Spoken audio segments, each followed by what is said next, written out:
Hello. All right, so this is going to be part 2 in algebraic techniques. So our example 2 or 3, whatever you like to call it, we're going to use these algebra bricks and we're going to add the like terms. So make sure you read the question properly, whether it's asking you to add or subtract. Okay, so in this case, we are going to add the algebra bricks. All I'm going to do is very simple. I'm not going to erase. I'm going to add the first 2 terms so that I can get into this box over here. So I'm going to add 2b plus 5b, double check that they are like terms. Are they? I'll give you a little time to think. Yes, they are. So 2b plus 5b is like terms. So what I'm going to do is, then my rule is I can only add or subtract like terms. I'm going to add them. So 2b plus 5b should equal to 7b. Then what I'm going to do, I'm going to do it to the other side as well. 5b plus b. Okay, what does b represent? What number is there, right? That's invisible. Well, it's number 1. Okay, if you see a pattern here, mathematician seems to like whenever there is a 1, I like to just keep it invisible, right? So 5b plus 1b should give me 6b, right? Then we just go up the steps. 7b plus 6b, are they like terms? Give you a think. Yes, they are.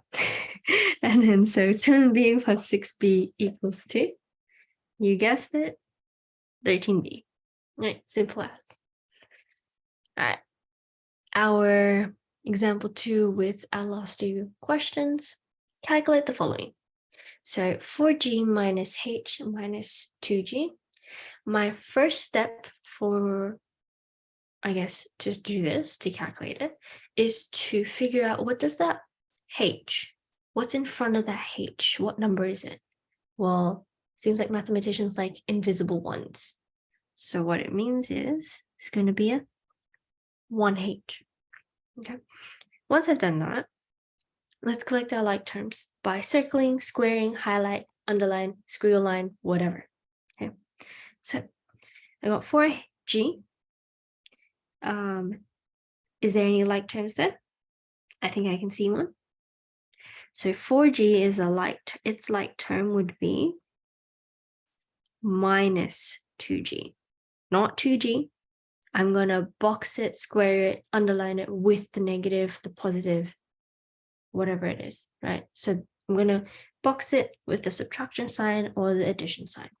So in this case, it's going to be negative 2g. Okay. Next one here.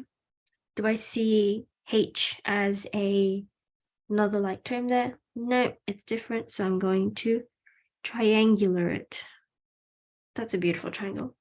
I'm going to circle it, triangular it with the subtraction sign. So it's going to be minus 1h.